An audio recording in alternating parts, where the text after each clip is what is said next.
Monsieur le Président, chers collègues, Mesdames et Messieurs les membres du Conseil, nous pensons qu'il est important de rappeler que soigner le patient, quel qu'en soit le coût, est un des principes les plus connus de l'éthique médicale. Le droit à la protection de la santé est par ailleurs reconnu comme objectif à valeur constitutionnelle, préambule de la Constitution de 1946.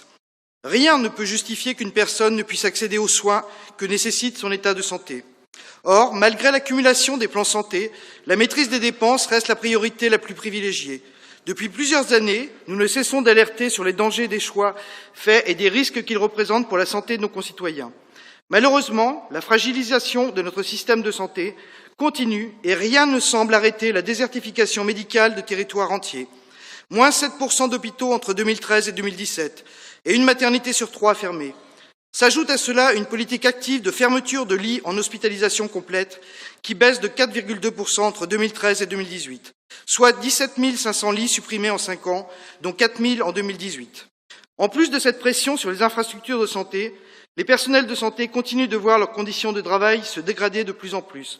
Manque de moyens matériels et humains, augmentation de la charge de travail, explosion de la fréquentation des urgences hospitalières dans un contexte où une médecine de ville est sous tension également. Manque de personnel médical et paramédical, difficultés à recruter, en particulier dans les hôpitaux publics, qui sont d'ailleurs les moins attractifs en termes de rémunération.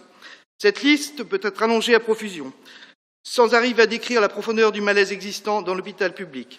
Pour le groupe FO, la piste la plus urgente pour sauver notre système de santé, et l'hôpital public en particulier, reste l'abandon immédiat des 400 millions de baisses prévues en 2020 par la LFFS.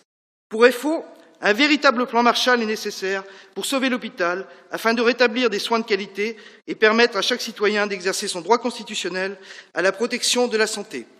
Le groupe FO votera pour ce projet de résolution.